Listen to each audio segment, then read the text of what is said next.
வணக்கம். மனுஷங்க நிறைஞ்ச இந்த உலகத்துல தவளை கூட்டத்துக்குன்னு ஒரு சின்ன கிராமம் இருந்தது.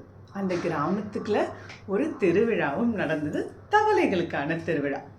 அங்க எல்லாரும் ஒன்று கூடி மனுஷங்க விளையாடுற சறுக்கு மர போட்டியை ஏன் நாம விளையாடக்கூடாது அப்படின்னு சொல்லி சறுக்கு மரத்தை நட்டு விளையாட ஆரம்பிக்கிறாங்க. ஒரு தவளையா மேலே ஏறுறாங்க, கீழே விழுவுறாங்க, மேலே ஏறுது, கீழே விழுவுது. இப்படியே ஆக ஆக சுற்றி நின்ன தவளைகள் எல்லாம் கேலியும் கிண்டலுமா, ஒன்னால முடியாது ஒன்னால முடியாது ஹோஹோ அப்படின்னு சொல்லி கிண்டல் அடித்து சாகடிக்கிறாங்க. முயற்சி செய்கிற அத்தனை பேரும் ரொம்பவே நொந்து போயிடுறாங்க.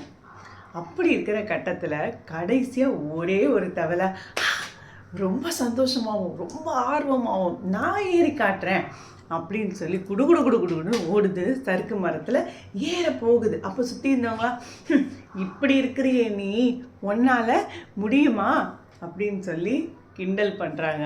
அப்போ அந்த கவலை கண்டுக்கவே இல்லாமல் சறுக்கு மரத்தை நோக்கி போகுது.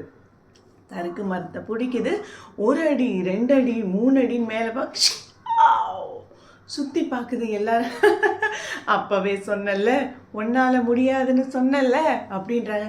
இருங்க அப்படின்னு சொல்லிட்டு திரும்ப ஏறுது. ஒரு கட்டத்தில் அந்த தவளையானது கொடியை போய் பிடிச்சிருச்சு. வெற்றியாக சூடியாச்சு. ஊரில் உள்ள அத்தனை தவளையும் சேர்ந்து அதை கொண்டாட ஆரம்பிக்கிறாங்க. அப்போது ஊரில் இருக்க எல்லா தவளையும் கேட்குறாங்க, எல்லா தவளைகளையும் முயற்சித்து கீழே போயிட்டாங்க, உன்னையும் நாங்கள் எல்லாரும் கேலி பண்ணமே, எப்படி நீ ஜெயிச்ச அப்படின்னு கேட்குறாங்க. அதுக்கு அந்த தவளை சொன்னிச்சான், அப்படின்னு கேட்டுச்சான். இல்லை, எப்படி நீ ஜெயிச்சேன்னு கேட்டோம் அப்படின்னுச்சான். திரும்ப அப்படின்னு கேட்டுச்சான். ஒரு கட்டத்தில் எல்லாருக்கும் புரிஞ்சுது, அந்த தவளையால் கேட்க முடியாது அப்படிங்கிறது. பார்த்தீங்களா, இதுதான் இயற்கை. நம்மளை சுற்றி இருக்கிற நிறைய மக்கள் நம்மளை கீழே இழுக்கிற சக்திகள் ரொம்பவே அதிகம். அந்த சக்திகள்லேருந்து நம்ம மீண்டு நம்மளுடைய டெஸ்டினேஷனான அந்த குறிக்கோளை நம்ம ரீச் பண்ணணும் அப்படின்னா நாம் செய்ய வேண்டியது ஒன்று தான்.